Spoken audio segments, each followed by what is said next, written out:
है। आज हम मॉर्गन हाउसेल की किताब द साइकोलॉजी ऑफ मनी की कुछ सबसे जरूरी बातों की परतें खोलने वाले हैं।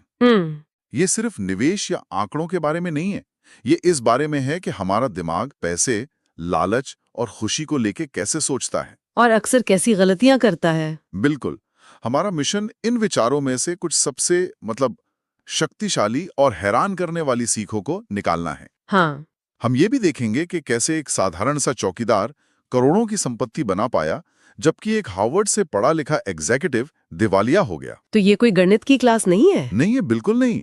ये इंसानी स्वभाव और उसके फैसलों को समझने का एक सफर है। तो चलिए इसी बात की गहराई में उतरते हैं कि क्यों पैसे के साथ सफलता हासिल करना कोई रॉकेट साइंस नहीं बल्कि एक सॉफ्ट स्किल है। तो किताब की जो शुरुआत है वो एक बहुत ही दमदार आइडिया से होती है कि जब पैसों की बात आती है तो कोई भी पागल नहीं होता। ये सुनने में थोड़ा अजीब लगता है ना? हाँ, मतलब हमें शायद दूसरों के फैसले अजीब या बेवकूफ़ी भरे लग सकते हैं, लेकिन हर कोई अपनी जिंदगी के तजुर्बों के आधार पर ही फैसले लेता है। और हर किसी का तजुर्बा, हर किसी की कहानी बिल्कुल अलग होती है। सही। ये बात गांठ बांधने वाली है। किताब कहती है कि हमारे निजी तजुर्बे, जो शायद दुनिया में हुई घटनाओं का 0.000000001% भी नहीं है। इतना कम? हाँ, वो हमारी सोच का 80% हिस्सा तय करते हैं। बाप रे, मतलब हम इतने छोटे से सैंपल साइज पर अपनी पूरी वित्तीय दुनिया का नजरिया बना लेते हैं। बिल्कुल। इसका एक कमाल का उदाहरण जॉन एफ कैनेडी का है। जब उनसे महामंदी यानी ग्रेट डिप्रेशन के बारे में पूछा गया तो उन्होंने साफ कहा कि उन्हें इसका कोई सीधा अनुभव नहीं था। अच्छा। हाँ, क्यों? क्योंकि उनका परिवार उस दौरान और भी अमीर हो गया था। ओहो। तो उनकी सच्चाई उस इंसान से कैसे मेल खाएगी जिसने उस मंदी में अपना सब कुछ खो दिया था? खा ही नहीं सकती। दोनों एक ही दुनिया में रह रहे थे, पर उनकी आर्थिक सच्चाई बिल्कुल अलग थी। और ये सिर्फ अमीर और गरीब की बात नहीं है, ये पीढ़ियों की भी बात है। एक स्टडी बताती है कि हमारे निवेश के फैसले इस बात पर बहुत ज्यादा निर्भर करते हैं कि हमने अपनी जवानी के दिनों में अर्थव्यवस्था को कैसा देखा। जैसे जिन लोगों ने बहुत ज्यादा महंगाई का दौर देखा, वो बाद में बॉन्ड्स में पैसा लगाने से डरते हैं। उन्हें लगता है कि उनका पैसा अपनी कीमत खो देगा। सही बात है। और किताब में एक चार्ट भी है जो इस बात को और भी साफ कर देता है। हाँ, वो बहुत दिलचस्प है। अगर कोई 1970 में पैदा हुआ तो उसने अपनी किशोरावस्था और 20 के दशक में शेयर बाजार को लगभग 10 गुना बढ़ते देखा। तो उसके लिए तो स्टॉक मार्केट पैसा बनाने की मशीन है। बिल्कुल। लेकिन जो 1950 में पैदा हुआ उसने बाजार को लगभग सपाट देखा। उसके लिए तो ये जुए जैसा है। और दोनों अपनी अपनी जगह सही है, क्योंकि उनके अनुभव ही उनकी सच्चाई है। हाँ।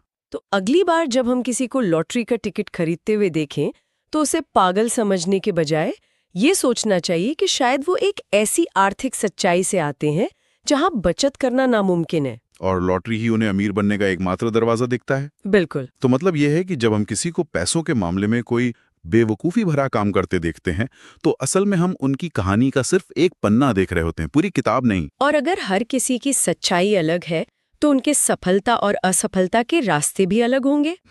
यहीं पर किताब का दूसरा बड़ा आइडिया सामने आता है, किस्मत और जोखिम। किस्मत और जोखिम। हाँ, ये एक सिक्के के दो पहलू हैं। ये बहुत दिलचस्प है। हम अक्सर दूसरों की सफलता को किस्मत का खेल मान लेते हैं और उनकी असफलता को उनके गलत फैसलों का नतीजा। लेकिन जब बात खुद पर आती है तो हमारी सफलता हमारी मेहनत का फल होती है और हमारी असफलताएं बुरे वक्त या जोखिम का नतीजा। हाँ, बिल्कुल। किताब में बिल गेट्स की कहानी है जो अविश्वसनीय है। 1968 में वो दुनिया के उन गिने चुने हाई स्कूल छात्रों में से एक थे जिनके पास एक कंप्यूटर का एक्सेस था। 10 लाख में एक जैसा मौका। हाँ, ये साफ तौर पर किस्मत थी। लेकिन इसी कहानी का दूसरा पहलू भी है जो हम अक्सर भूल जाते हैं। कौन सा? गेट्स के एक बचपन के दोस्त थे, केंट इवेंस। वो गेट्स जितने ही होशियार उतने ही जुनूनी थे। दोनों साथ में दुनिया बदलने के सपने देखते थे। अच्छा। लेकिन हाई स्कूल खत्म होने से पहले ही एक पर्वतारोहण दुर्घटना में केंट की मौत हो गई। ओह। ये रिस्क था। एक ही स्कूल, एक ही जुनून, एक ही सपना, पर एक को किस्मत ने आसमान पर पहुंचा दिया और दूसरे को रिस्क ने दुनिया से ही उठा लिया। लेकिन अगर हम हर सफल व्यक्ति को सिर्फ किस्मत वाला मान लें तो क्या हम कड़ी मेहनत और सही फैसलों के महत्व को कम नहीं कर रहे हैं? बहुत अच्छा सवाल है। इसका मतलब ये नहीं कि मेहनत बेकार है। मतलब ये है कि सफलता के पीछे हमेशा 100% मेहनत या 100% किस्मत नहीं होती। ये दोनों का एक मिश्रण है। और ये जानना लगभग नामुमकिन है कि किसका कितना हिस्सा है। बिल्कुल। कॉर्नेलियस वंडरबिल्ट और जॉन डी रॉकफेलर जैसे उद्योगपतियों ने अपने समय में कई कानून तोड़े। आज इतिहास उन्हें साहसी कहता है, लेकिन अगर वो पकड़े जाते तो उन्हें अपराधी कहा जाता। साहसी और लापरवाह के बीच की लकीर बहुत पतली होती है और अक्सर नतीजा आने के बाद ही खींची जाती है। तो इसका मतलब ये है कि हमें किसी एक व्यक्ति की सफलता या असफलता को देखकर आंख बंद करके उसकी नकल नहीं करनी चाहिए। सही।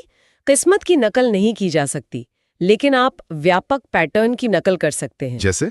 जैसे एक सामान्य पैटर्न है कि जो लोग लंबे समय तक बाजार में टिके रहते हैं वो पैसा बनाते हैं। ये एक ऐसी सीख है जिसे हम लागू कर सकते हैं। और यहीं से हम अगले आइडिया पर आते हैं। अमीर बनना एक बात है, पर अमीर बने रहना बिल्कुल दूसरी। ये सुनने में थोड़ा अजीब है। हम तो हमेशा सुनते हैं कि आत्मविश्वास से ही पैसा कमाया जाता है, और आप कह रही हैं कि अमीर बने रहने के लिए विनम्रता और थोड़ी घबराहट की जरूरत है। देखिए, अमीर बनने के लिए आपको जोखिम उठाना पड़ता है, आशावादी होना पड़ता है और कुछ बड़ा करने की हिम्मत दिखानी पड़ती है। लेकिन अमीर बने रहने के लिए इसका ठीक उल्टा चाहिए। आपको विनम्र होना पड़ता है, ये मानने के लिए कि किस्मत पलट सकती है। और आपको थोड़ा डरा हुआ रहना पड़ता है कि जो आपने कमाया है वो उतनी ही तेजी से जा भी सकता है। अमीर बने रहने का मतलब है सर्वाइवल। इसका सबसे बड़ा उदाहरण जेसी लिवरमोर की कहानी है। वो अपने जमाने के सबसे महान स्टॉक ट्रेडर माने जाते थे। हाँ, 1929 की महामंदी में जब पूरी दुनिया तबाह हो रही थी, उन्होंने शॉर्ट सेलिंग करके आज के हिसाब से $3 बिलियन कमाए थे। वो दुनिया के सबसे अमीर लोगों में से एक बन गए। लेकिन वो अमीर तो बन गए, पर अमीर बने नहीं रह सके। हुआ ये, इस भारी सफलता के बाद वो जरूरत से ज्यादा आत्मविश्वासी हो गए। अच्छा। वो और बड़े और जोखिम भरे दांव लगाने लगे। उन्हें लगा कि वो कभी गलत हो ही नहीं सकते, और आखिरकार उन्होंने अपना सब कुछ गंवा दिया, दिवालिया हो गए। हाँ, उन्होंने अमीर बनने का खेल तो जीत लिया, पर अमीर बने रहने का खेल हार गए। अब इसी की तुलना अगर वॉरेन बफेट से करें तो तस्वीर बिल्कुल साफ हो जाती है। बिल्कुल। बफेट की 95% से ज्यादा दौलत उनके 65वें जन्मदिन के बाद बनी है। ये कमाल का आंकड़ा है। उनकी सफलता का राज सिर्फ अच्छा निवेशक होना नहीं है, बल्कि इतने लंबे समय तक टिके रहना है। उन्होंने अपने जीवन में 14 मंदी देखी है, लेकिन वो कभी घबराकर बाहर नहीं निकले। उन्होंने खुद को बर्बाद होने से बचाया, और उनके टिके रहने की वजह से ही कंपाउंडिंग अपना जादू दिखा पाई। हाँ, कंपाउंडिंग। हाँ, यानी आपके मुनाफे पर भी मुनाफा कमाने की ताकत। ये एक छोटी सी स्नोबॉल की तरह है जो पहाड़ से लुढ़कते हुए विशाल हो जाता है। लेकिन इसके लिए उसे लुढ़कने का लंबा रास्ता यानी समय चाहिए। बिल्कुल। अगर आप बीच में ही टूट गए तो स्नोबॉल वहीं रुक जाएगा। किताब में बफेट के एक तीसरे पार्टनर रिक ग्वेरिन की एक दिलचस्प कहानी भी है। हाँ, वो भी उतनी ही होशियार थे, लेकिन उन्हें अमीर बनने की बहुत जल्दी थी। उन्होंने मार्जिन पर यानी उधार लेकर बहुत ज्यादा निवेश किया, और 1973-74 की मंदी में जब बाजार 70% गिरा तो उन्हें मार्जिन कॉल आ गई और अपना सब कुछ गंवाना पड़ा। और उन्हें अपने बर्कशायर हैथवे के शेयर वॉरेन बफे को कौड़ियों के दाम पर बेचने पड़े। सोचिए जरा। ठीक यही बात है। वॉरेन और चार्ली जानते थे कि वे धीरे धीरे अमीर बन ही जाएंगे, इसलिए उन्हें जल्दी नहीं थी। रिक भी उतने ही स्मार्ट थे, पर वो जल्दबाजी में थे। टिके रहना, कंपाउंडिंग को अपना काम करने देने के लिए समय देना, यही असली कौशल है। तो सर्वाइवल ही सबसे बड़ा कौशल है। लेकिन इस सारे पैसे का, इस सारी दौलत का आखिरी मकसद क्या है? एक बड़ी कार, एक आलीशान घर? किताब कहती है कि असली मकसद कुछ और ही है। और शायद यही इस किताब का सबसे गहरा और जरूरी सबक है। पैसे की सबसे बड़ी कीमत, उसका सबसे बड़ा फायदा महंगी चीजें खरीदना नहीं है। तो फिर क्या है? बल्कि अपने वक्त पर कंट्रोल हासिल करना है। हर सुबह ये सोचकर उठना कि मैं आज जो चाहूं वो कर सकता हूं, पैसे का सबसे बड़ा डिविडेंड है। ये बात सीधी दिल में उतरती है।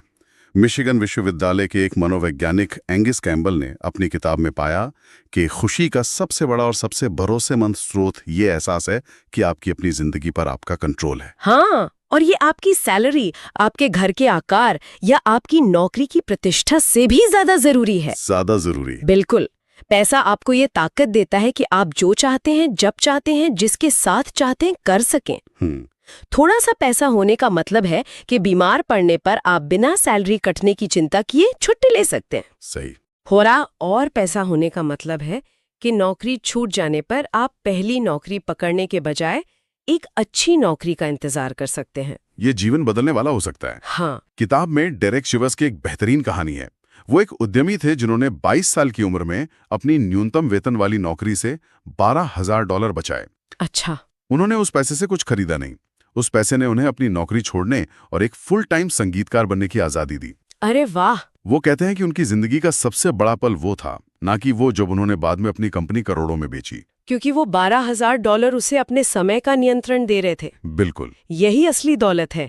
ये आपको किसी मेडिकल इमरजेंसी से निपटने की ताकत देती है, बिना कर्ज में डूबे। ये आपको अपने बच्चों के साथ वक्त बिताने का मौका देती है। हाँ, यही पैसे का सबसे बड़ा डिविडेंड है और अक्सर हम इसे ही नजरअंदाज कर देते हैं। तो आज की हमारी चर्चा से ये साफ है कि पैसे का प्रबंधन सिर्फ स्प्रेडशीट और कैलकुलेटर का खेल नहीं है, ये पूरी तरह से मनोविज्ञान का खेल है। बिल्कुल। ये समझना कि हमारा दिमाग कैसे काम करता है, किस्मत और जोखिम को पहचानना, अमीर बनने और बने रहने के फर्क को समझना, और ये जानना कि असली दौलत का मतलब समय पर नियंत्रण है। सही। और ये समझना कि कोई भी पागल नहीं है, हर कोई अपनी अनूठी कहानी और अनुभवों के साथ जी रहा है, हमें दूसरों और खुद के प्रति ज्यादा हमदर्दी रखने में मदद करता है। और अंत में एक विचार जो श्रोताओं के साथ छोड़ जाते हैं। किताब एक दिलचस्प विरोधाभास की बात करती है जिसे man in the car paradox कहा गया है। हाँ, ये बहुत सोचने वाली बात है। असल में जब हम किसी को महंगी कार चलाते देखते हैं तो हम उस व्यक्ति की तारीफ नहीं करते, हम उस कार की तारीफ करते हैं और कल्पना करते हैं कि अगर वो कार हमारे पास होती तो लोग हमारी कितनी तारीफ करते। बिल्कुल। ये एक बहुत ही दिलचस्प विरोधाभास है। हम दूसरों की संपत्ति का इस्तेमाल अपनी प्रशंसा की भूख मिटाने के लिए एक आईने की तरह करते हैं। ये भूलकर कि जब हमारे पास वो चीज होगी तो दूसरे भी हमारी नहीं बल्कि उस चीज की ही तारीफ करेंगे। तो ये सोचने पर मजबूर करता है, ऐसी कौन सी चीज है जिसे हम पैसे से हासिल करने की कोशिश कर रहे हैं, ये मानते हुए कि इससे हमें सम्मान या खुशी मिलेगी, लेकिन शायद वो सिर्फ एक बाहरी दिखावा बनकर रह जाएगी। और असली खुशी यानी अपने समय पर नियंत्रण कहीं पीछे छूट जाएगी।